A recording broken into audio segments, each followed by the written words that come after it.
कंधारभाट समाजात आजही बेकायदा घटस्फोट, नवविवाहित तरुणीची व्यथा. माझा इंडिया न्यूजच्या माध्यमातून मी सुष्मिता सुशांत नगरकर. माझं लग्न 21 नोव्हेंबर 2019 रोजी झाले. त्याच्यानंतर 2-3 महिन्यानंतर त्या लोकांनी मला मानसिक व शारीरिक त्रास जास्त दिला. एवढी मला मारहाण वगैरे केली. त्यावेळेस मला इथे हाकलून दिलं, मला माहेरी पाठवून दिलं. त्यावेळेस माझी मम्मी मला घ्यायला आली होती.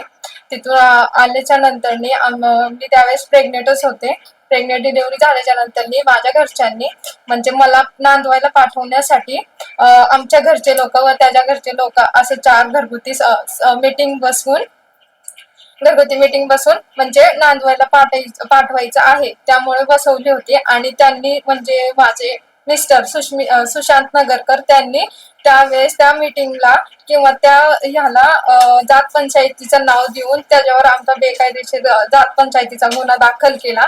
त्यावेळेस माझे मम्मी पप्पा, माझे भाऊ, माझा चुलता त्यांचं सगळ्यांचं जात पंचायतीचा गुन्हा दाखल केला त्यांनी. त्याच्यानंतर मग त्यांनी तिथं कोल्हापूर इचलकरंजी मध्ये मी नांदायला यायला पाहिजे म्हणून कोर्टात केस दाखल केली. त्याची मला काहीच म्हणजे हे नाही, लेटर वगैरे आलं काहीच नाही आलं, मला माहितच नव्हतं ते सगळं. मग त्याच्यानंतर आम्ही इथं MIDC पोलीस स्टेशन मध्ये त्यांच्या विरोधात मी 4 DV ची केस दाखल केली आणि 498 दोन्ही केसेस सोबतच दाखल केल्या. कारण की मला आता माझा मुलगा आहे, मी आमचं पालन पोषण कसं आहे, मी त्याला सांभाळणार कसं, माझी मम्मी पप्पा आहे तोपर्यंत. मग मी DV ची केस दाखल केली. त्याच्यानंतर पोडगी होऊन मला 3 वर्ष झाले. म्हणजे पोडगीची ऑर्डर होऊन 3 वर्ष झाले, पण त्याचे त्यांनी 1ही रुपये भरलेला नाहीये. आतापर्यंत मी त्यांना किती वॉरंट वगैरे पाठवले तरी त्यांनी 1 रुपयाही भरलेला नाहीये, काहीच नाही. परत ती कोर्टात आता 5 वर्ष झाली ती केस चालू आहे. आणि आता जानेवारी महिन्यामध्ये म्युच्युअल कन्सिडरचे म्हणजे 1 वर्ष मागच्या वर्षी आम्ही म्युच्युअल म्हणजे दोघांच्या संमतीने डिवोर्स घ्यायचा आम्ही हे ठरवलं होतं आणि परत म्युच्युअल दाखल केलं. त्याच्यानंतर त्यांनी त्या म्युच्युअल साठी पण ज्यावेळेस पैसे द्यायची आले, ज्यावेळेस जज म्हणले की ह्यांना ज्यांचे 2 लाख रुपयामध्ये सगळं ठरलं होतं आमचं, आणि ते पैसे द्यायच्या वेळेस ते म्हणले माझी कॅपॅसिटी नाहीये पैसे द्यायची, मी देऊ शकत नाही. त्यावेळेस तिथं आम्ही मग माघार घेतली. मी म्हणले मला डिवोर्स नकोय आणि मी ते कॅन्सल केली. डिवोर्सची डिस्पोज झाली ती केस. तिथं ऑर्डर झाली 16 जानेवारी 2026 मध्ये. आणि जी त्यांनी दाखल केलेली होती ना कोर्टात केस मी नांदायला यायला पाहिजे, ती फेब्रुवारी 2026 मध्ये त्याचा निकाल लागलाय त्यांच्या साईडनी की नांदायला यायला पाहिजे आणि त्यांच्या साईडने निकाल लागला. आणि मार्च मध्ये आता सध्या 7 मार्चला त्यांनी जात पंचायत पासून माझी एकतर्फा सोडचिठ्ठी केली आहे. एकतर्फा सोडचिठ्ठी करून मला न सांगता कळवता माझ्या घरच्यांना न कळवता त्यांनी सोडचिठ्ठी करून घेतली आणि एकतर्फी केली. त्यांच्या सगळे घरचे व जात पंचायतीचे लोक या सगळ्यांनी सोडचिठ्ठी केली. आणि 10 मे रोजी त्यांनी दुसरं लग्न केले, ते पण जात पंचायत बेकायदेशीर जात पंचायत बसूनच. ते पण मला सांगितलं नव्हतं. इथं मी असताना म्हणजे दुसरं म्हणजे पहिली बायको असताना सुद्धा त्यांनी कोर्टात आणि 5 वर्ष झालं कोर्टात केस चालू असताना सुद्धा त्यांनी माझी एकतर्फा सोडचिठ्ठी घेऊन दुसरं लग्न सुद्धा केलं. हे तर माझ्यावर अन्याय आहे ना. माझं सातारा तारळे गावामध्ये ती सोडचिठ्ठी करण्यात आली आणि कोल्हापूर इचलकरंजी मध्ये दुसरं लग्न करण्यात आले. जात पंचायत बसवण्याचा काही फोटो वगैरे काही तुमच्यापर्यंत आहे? कळलं कसं जात पंचायत बसवून? नाही, ज्या वेळेस म्हणजे मला माहित नव्हतं, पण फोटो व्हिडिओ वगैरे नाहीये माझ्याकडे. आणि ज्या वेळेस सोडचिठ्ठी केली ना त्याच्या दुसऱ्या दिवशी मला कॉल आला. कुलदीप नवले यांचा कॉल म्हणजे माझ्या मम्मीच्या मोबाईलवर फोन आला. त्यांनी आम्हाला सांगितलं की असं असं काल 7 मार्चच्या दिवशी सोडचिठ्ठी एकतर्फा सोडचिठ्ठी केली, आम्ही ते घटस्फोट दिलाय, काळीमोड केली तुझ्या पोरीची, असं सांगितलं. काय पुरावा दिलाय का? जात पंचायतीकडून काय देण्यात आलंय का आपल्याला? काही पत्र वगैरे? नाही, लेखी पत्र वगैरे काहीच देत नाही आमच्या. तोंडी सांगतात त्यांचं. त्यांनी कॉल केला ना त्यांनी बसवली आणि एकतर्फी ही घटना जी घडली आहे समजा तुम्ही म्हणताय तसं की जात पंचायत मध्ये जात पंचायत बसवली याचं तुम्हाला कसं काय कळलं? कुलदीप नवले यांनी कॉल केलता. त्यांची कॉल ते सरपंच तिथले सातारा जिल्ह्यात ताराळे गावामधले राजेश नवले आणि कुलदीप नवले यांनी कुलदीप नवले यांनी मला कॉल केलता. त्यांची माझ्याकडे कॉल रेकॉर्डिंग आहे. काय म्हणले ते कॉल केले? ते मम्मीला म्हणले की तुमची मुलगी तिचं काल आम्ही सगळ्या 11 लोकांनी बसून एकतर्फी सोडचिठ्ठी केली आहे आणि कलम दंड म्हणजे 11,300 रुपये टाकून ही एकतर्फी सोडचिठ्ठी तुमची करून दिली केली म्हणजे. त्यांनी दुसरं लग्न केलं आपलं असं म्हटलं, तर त्या दुसऱ्या लग्नाचा काय पुरावा आहे का आपल्याकडे? नाही सर, ऍक्च्युली काय आहे म्हणजे त्यावेळेस आहे ना आमचे जे जात पंचायतीमध्ये असं एक आहे की दुसरं लग्न करताना जेव्हा जात पंचायत बसते त्यावेळेस जिथे असलेले उपस्थित असलेले लोक असतात ना त्यांच्या सगळ्यांचे मोबाईल काढून घेतलेले असतात आणि एका साईडला ठेवून दिलेले असतात, म्हणजे जमा करून एका साईडला ठेवलेले असतात. म्हणजे कशासाठी की जात पंचायत बसली आहे त्याचा कोणी फोटो व्हिडिओज किंवा रेकॉर्डिंग केली नाही पाहिजे ह्यासाठी. त्याच्यामुळे त्याचा मला म्हणजे त्यांचं काही फोटो वगैरे नाहीच आहे लग्न आपल्याला केलेले. कोणी सांगितलं की त्यांनी तसं लग्न केलं? गणेश बागडे. हा हा हा सर, ते इचलकरंजीचे महाराणा प्रताप मंडळ आहे त्यांचे सरपंच आहे. त्यांनी मला फोन करून सांगितलं, त्यांची पण माझ्याकडे कॉल रेकॉर्डिंग आहे की लग्न झालं आहे म्हणून. हे कॉल रेकॉर्डिंग सोडून तुमच्याकडे दुसरे कोणते पुरावे एखादा आहेत? पुरावा नाही आहे? सर, नाही सर, नाहीये. फोटो पण नाहीये का? नाही फोटो फक्त आणि फक्त सरपंच त्यांचा थोडासा सहभाग जास्त पण हो सरपंचाचं यांनी तुम्ही- बोलवलं नाही. तुम्ही नाही, आम्हाला म्हणजे पोलिसांमध्ये तक्रार देण्यासाठी तुम्ही गेले होते का? पोलिसांचं काय म्हणणं आहे त्याच्यावर? हो, मी गेले होते ज्यावेळेस आता सोडचिठ्ठी केली ना त्यावेळेस मी साताऱ्याच्या SP ऑफिसला पण गेले. तिथून मला पाठवले की ज्या तारळेगावच्या अंडर येतं म्हणजे पाटणला येतं तिथं पाटणला गेले. ते म्हणले आमच्या इथे येत नाही, तुम्ही उंब्रज पोलीस स्टेशनला जावा. मी उंब्रज पोलीस स्टेशनला पण गेले. तिथं त्यांनी फक्त माझ्याकडून ऐकून घेतलं काय झाले त्या सरांनी आणि ते मला नंतर म्हणले तुम्ही आता जावा आम्ही बघू. त्याच्यानंतर मी त्यांना कितींदा म्हणजे परत एकदा दोनदा गेले पण परत त्यांनी मला काहीच त्याचं उत्तर नाही दिलं. फक्त एवढंच केलं की चौकशी आम्ही करतो म्हणून, पण त्याच्यावर त्यांनी काही चौकशी नाही केली, माझा गुन्हा दाखल करून घेतला नाही, काहीच नाही. लेखी अर्ज तुम्ही दिला का? हो, लेखी अर्ज दिलेला आहे. त्याची प्रत जी आहे, हो, प्रत आहे माझ्याकडे. sign केलेली प्रत आहे. हो आहे सर, माझ्याकडे पोलीस प्रत स्टेशनचं नाव वगैरे. उंब्रज पोलीस स्टेशन, तालुका सातारा. ताई तुम्ही आता हे सगळं आपण ज्यावेळेस आता हे पंचायत वगैरे बसवली गेली त्याच्यानंतर तुम्ही आता प्रेस घेता, तर तुम्ही ही पंचायत त्या सरपंचाचा फोन आल्याच्या नंतर तुम्ही काय त्यांच्याशी कॉन्टॅक्ट केलाय प्रयत्न केला? करण्याचा? मी बोलले त्यांना पण ते म्हणले आमचे हे काय आमच्यात कोर्टाचा कायदा मान्य करत नाही. आमच्यात कोर्टाचा कायदा म्हणजे धरतच नाही की कोर्ट काय निर्णय देते काय नाही त्याचा नाही.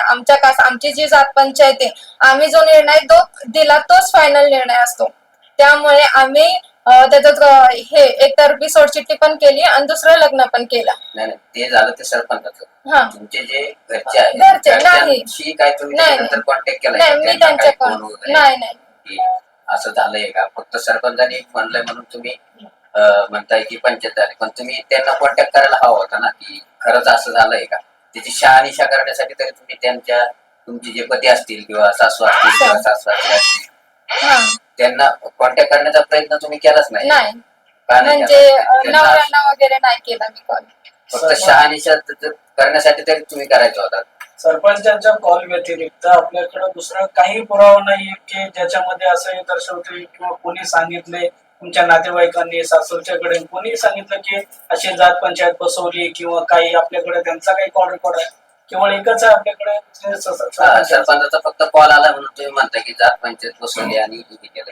पण तुम्ही जर समजा आता मला जर समजा एखादा फ्रॉड कॉल येतोय किंवा काय येतोय एखाद्या पोलीस चौकीतून मला कॉल आला आणि असं असं तुम्ही इथं या किंवा तुमच्यावर ते असं असं झालं, तर मी त्याची शहानिशा करण्यासाठी कुठेतरी काहीतरी करेल ना की खरंच आता ह्या माणसाने माझ्यावरती केली का, म्हणून ज्याच्या जवळच्या कुठल्या मित्राला विचारेल की बाबा त्यांनी माझ्यावरती असं असं केलं का, खरं त्याला विचारून हा बोला. मी बोलते सुष्मिता नगरकरची मी आई आहे. हं. माझं नाव आहे संगीता बागडे. आता तुम्ही ते पंच म्हणजे माझा कोर्टात असताना पण हे सगळं कलम हे सगळं केस चालू असताना पण त्या लोकांनी ही जात पंचायत बसून म्हणजे सोडचिठ्ठी जी केली त्यावेळेस मी विचारलं स्वतःहून मी फोन केला त्यांना विचारलं की कोर्टात केस असताना तुम्ही कसं काही हे सोडचिठ्ठी करू शकता? मी मुलीची आई आहे, मला सांगणं तुमचं कर्तव्य आहे. तुम्ही दुसऱ्या लोकांना नाही पण मला सांगणं गरजेचं आहे. पण त्या लोकांनी काय सांगितलं की नाही तुला आता कळलंय ते जे सांगितलं जे आम्ही घेतलंय कायदा तोच आहे. आम्हाला ते सांगितलं तसं. आणि परत मी त्यांना परत विचारलं, अजून एकदा विचारलं की कसं केलं, कोण कोण कोण होतं सोडचिठ्ठी करायला, किती लोक होते, आम्हाला न सांगता ना कोर्टाला कळवणं. तर त्यांनी फक्त मला एवढंच सांगितलं की एका तर्फीनी तुझा जावई आला आणि ते त्याच्या घरचे विचार सासरचे लोक आले सगळे, त्यांनी ते 11,300 टाकले आणि चोरून न कुणाला फोटो करता, माझे तिथं घरचे नातेवाईक असताना ना त्यांना कळवतं ना मला कळवतं, त्यांनी सोडचिठ्ठी केली. आणि आमच्यात असं आहे जात पंचायतीमध्ये की कुठलाही पुरावा ठेवत नाही, कुठली लेखी देत नाहीये. मावशी परत तिथंच येतोय आपण. नाही ना, पण मी तुम्हाला ते सांगते ना, मी परत आपण सरपंचाच्या फोन करतो. सरपंचाच्या नाही, मी स्वतः चौकशी केली ना. कोणाला फोन राजेश नवलेला विचारलं, राजेश नवले कोणाची? होता राजेश नवले. तो तिथलाच तिथलेच आहे. राजेश नवले आहे, परत हिचे नातेचे सासरचे लोक आहे, नरेश नगरकर हिचे सासरे, हा. त्यांना विचारलं. त्यांनी सांगितलं की बाबा आता त्यांनी समोरच्यानी लग्न केले, मी काय करू शकतो. त्यांना माहितीये कोर्टामध्ये सासरे पुरावे, आहेत. हा सासरे, कोर्टामध्ये पुरावे लागणार आहे. कोर्टात आता पुरावे त्यांनी सगळं हे केलं, नष्ट केलेले पुरावे, चोरून लग्न केलं, अंधारामध्ये लग्न केलं, त्याचे पुरावे नसतात. आम्ही कोर्टामध्ये काही पुरावे देऊ शकणार नाही. पोलीस चौकीत गेलं, पोलीस चौकी म्हणतात एक लग्न असताना दुसरं लग्न केलं तर चालते. स्वतः पोलीस आम्हाला सांगतोय की पहिलं लग्न असताना दुसरं लग्न केलं तर काय होतंय. कुठल्या अधिकाऱ्याचं नाव घ्यायला सांगितलं इथं उमरज पोलीस स्टेशनला त्यांना आपण ते हवालदार होते, त्यांना मी बोलले की आम्हाला तुम्ही रात्रीच्या 2 वाजेपर्यंत आम्ही उमरज पोलीस स्टेशनला आहे न्याय मागायसाठी. ज्या वेळेस आमची जात पंचायत पुरावेच ठेवत नाही तर आम्ही पुरावे देणार कुठून. ते पुरावे देतच नाही ना, ठेवतच नाहीये. आम्ही पोलिसांकडे मदत मागायला गेलो ते तेच म्हणतात, कोर्टात गेलो तर तेच म्हणतात पुरावे द्या. पुरावे नाहीच आहे तर कुठून देणार आहे. मुलीला आज नाही म्हणतात 5 वर्ष झाले आम्ही कोर्टाच्या चक्रा काढतोय. 5 वर्ष, बाळ 3 महिन्याचा असताना हा दिवस आलाय आजपर्यंत. आज मुलगा 6 वर्षाचा झालाय आणि त्यांनी 11,000 रुपये देऊन त्याची एका मिनिटामध्ये सोडचिठ्ठी केली. 11,000 रुपये तुम्ही घेतले. आम्ही नाही, त्या जात पंचायतीवाल्यांना कलम दिली 11,300. हा जात पंचायतीचा निर्णय. आणि काय होत आहे, तुमच्या कोणत्या नातेवाईकांनी कन्फर्म केलं होतं की सगळ्यांनी मला गणेश बागडेने सांगितलं होते. हे पण तिथलेच इचलकरंजीचे कार्यकर्ते, हो मोठे कार्यकर्ते ते पण, आणि पंच आहे, मोठे पंच आहे. हे काय करतात म्हणजे ह्यांची साखळी आहे. एकावर कुठला एकाही पंचावर जर आपण नाव घेतलं ना तिथं 100 किंवा 200 पंच जमा होतात. आता ह्या मुलीचं लग्न झाल्यावर त्याच्यानंतर अजून एक मुलीचं लग्न झालं, तसंच अशी सेम अशीच घटना. ही प्रत्येक लोकांची घटना ना अशीच स्वीकारतात. प्रत्येकांच्या घरी हेच चालू आहे की पहिली बायको असताना 11,000 घेणं आणि त्याच्यात दुसरं लग्न लगे करून देणं. लग्न लावायला 25,000 घेतात, 25,300. सोडचिठ्ठी करायला 11,300. आणि आम्हाला आता त्यांनी आता असं सांगितलंय की त्यांनी हा नवीन कायदा काढलाय की तुम्ही जर पोलीस स्टेशनला गेले, कुणी पंचावर गुन्हा दाखल केला तर बाबा तुम्हाला आम्ही तुमच्या मैतीत येणार नाही, तुम्हाला कुणाला लग्नात बोलवणार नाही, तुमच्या घरी मैत झाली तर आम्ही लोक येणार नाही, म्हणजे बहिष्कार करणार समाजाचं. तुम्ही या जात पंचायतीला मानतात का? नाही, जात पंचायतीला बघा शेवटी समाजात राहणं आहे, पण जात पंचायतीला कसं आहे, आज तुमचा न्याय आहे. तुम्ही जिथं कोर्टाने अजून दिवस 6 वर्षापर्यंत अजून दिवस दिला नाही आणि तुम्ही एका तासात तुम्ही 11,000 घेऊन मुलीचा निर्णय करणार, म्हणजे ही कुठली जात पंचायत. हा तर अन्यायच आहे ना. आणि तुम्ही पहिली बायको असताना, मुलगा असताना त्याची विचारपूस करा. आज तुम्ही आमच्यावर केस दाखल करू शकता. मी पोलीस लोकांना पण म्हणते माझ्यावर तुम्ही केस दाखल करू शकता. ह्या मुलीचा काय गुन्हा की मी लग्न लावलं, हा गुन्हा माझा का? ह्याच्यावर तर अन्यायच ना. पोलिसांना 8 तारखेला मी जाऊन सांगितलं, 8 एप्रिलला ना, 8 एप्रिलला उमरेज पोलीस स्टेशनला जाऊन सांगितलं की 10 तारखेला त्याचं लग्न आहे, तुम्ही एकदा चौकशी करा. तरी तिथं उमरेज पोलीस स्टेशननी सांगितलं नाही, म्हणे लग्न होऊ शकत नाही. आणि 10 तारखेला लग्न झालं, 10 तारखेला लग्न झालं. त्यावेळेस नंतर आम्ही 12 तारखेला गेला, मला साहेब लग्न झालं, म्हणजे झालं तर आता मी काय करू. म्हणजे तुम्ही पोलीस लोकांना, गोरगरीब लोक तुमच्यासाठी मदतीसाठी येतात, तिथं तुम्ही न्याय देत नाही, कोर्टामध्ये तुम्ही न्याय देत नाही. आणि ह्या जात पंचायतीवाल्यांचं म्हणजे त्यांचंच खरं, त्यांना तुम्ही पोलीस लोक त्यांनाच न्याय देणार, कोर्टवाले पण त्यांनाच न्याय देणार. हा माणूस 3 वर्ष झालं कोर्टाची ऑर्डर झालेली आहे, तरी अजून कोर्टामध्ये एकही रुपया न देता 1 रुपयाची एकही रुपया त्यांनी भरलेला नाही पोडगीचे. हा? वकील कोण येत आहे? कोण वकील वकिलातर्फे एखादी ऑर्डर ते अटक वॉरंट पाठवल्यात, अटक वॉरंट पाठवल्यात, जप्ती वॉरंट पाठवल्यात. इचलकरंजी पोलीस स्टेशन वाले असे म्हणतात की आम्ही तिथं जाऊ शकत नाही, आम्ही बजवायला काही त्यांच्या घरी जाऊ शकत नाही. एकीकडे ते जात पंचायतीचे जे काही मेंबर आहेत त्यांना पोलीस सहकार्य करतात असं तुम्हाला वाटतं का? मग आता तसंच आहे ना, तसंच वाटतंय ना आम्हाला पण. पोलीस लोक आमचे सगळं अन्यायच करतात. इचलकरंजीचे पोलीस पण तसेच करतात. आज मी तुम्हाला सांगते 2-3 वर्ष झाले रिपोर्ट सुद्धा पाठवत नाही ती लोक. वॉरंटचा रिपोर्ट सुद्धा पाठवत नाही. नाही नाही नाही नाही इचलकरंजी पोलीस स्टेशन. एमआयडीसीला पण गेले होते म्हणते. मग तिथं गेल्यावर ते म्हणले की आमचं तुमच्या तिकडे झालेलं आहे लग्न, तिकडं हा? वर्ग करता येतो ना, एमआयडीसी पोलीस स्टेशननी कंप्लेंट घेऊन तिकडे वर्ग करायला पाहिजे. नाही ना, तिथं आम्ही गेलतो ना, तिथं गेलतो एसीपी ला पण गेलतो की, तिकडे गेलो, जीएसपी ला गेलो, सगळीकडे गेलो आम्ही. पण याची कुणीही एकाही माणसाने यांनी दखल घेतलेली नाही. आता आपली काय मागणी आहे? आता माझं कसं म्हणणं आहे की हा अन्याय आमच्यावर होतोय, ह्या मुलीसंग एवढा अन्याय झालाय, तर ज्यांनी ही सोड चिठ्ठी आणि ज्यांनी हे लग्न लावून दिले त्यांच्यावर गुन्हा दाखल झाला पाहिजे की आज ह्या मुलीचं असं झालंय, परत दुसऱ्या मुलीचं असं नाही व्हावा, दुसऱ्या बरोबर हा अन्याय नाही व्हावा. त्या गावामध्ये अशा अजून काही प्रकार घडले? हो घडलाय की, आत्ताच झालंय. मागच्या 2 महिन्यापूर्वी दुसरं लग्न झालं, पहिला मुलगा असताना पण दुसरं पण लग्न झालं. त्याचं बी असंच केलं जात पंचायतवाल्यांनी. त्याच गावात नाही आता हे इकडं प्रत्येक गावात चालू आहे, प्रत्येक गावात आमच्यात चालू आहे. जात पंचायतवाले नाहीये, प्रत्येक गावात चालू आहे. म्हणजे अजूनही जात पंचायत घेतल्या जात आहेत.